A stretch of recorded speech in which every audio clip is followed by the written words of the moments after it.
Hello friends, ঘুম থেকে উঠেই সব কাজটা সেরে তো মার জন্যে চা বানাচ্ছি। আর ওদিকে বর স্নান টান করে পুজো দেওয়া শেষ। তা এখন এই যে মেয়েকে এসে খাওয়াচ্ছে। চিয়া সিড খেতে চায় না, বিট কাল লাগে খেতে মেয়ের। তো ওর বাপ্পা খাইয়ে দিল। দেখো না মুখটা এরকম করছে, তো দেখতেই পারছো।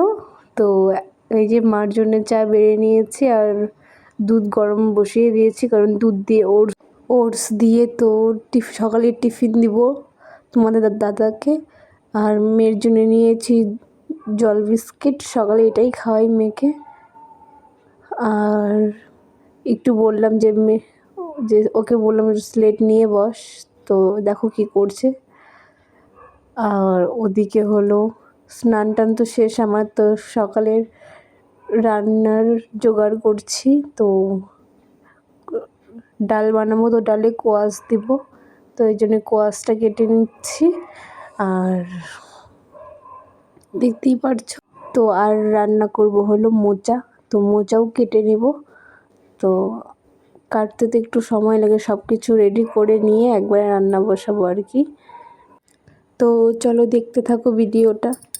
হ্যালো ফ্রেন্ডস, তুমি কেমন আছো? আশা করছি ভালো আছো, আর আমিও ভালো আছি। তো সকাল থেকে কাজ টাজ করে তখন দুপুরে রান্না বসিয়ে দিয়েছি। আর সকালে টিফিনটা করব, মা গেছে পুজো দিতে। তো এখানে ডাল হয়ে গেছে প্রায়, আর হলো ভাতও হয়ে গেছে। করবো হলো মোচার তরকারি আর কাঠকলি পুর করবো। তো তো আজকের মতো এতটুকুই, চলো টাটা বাই।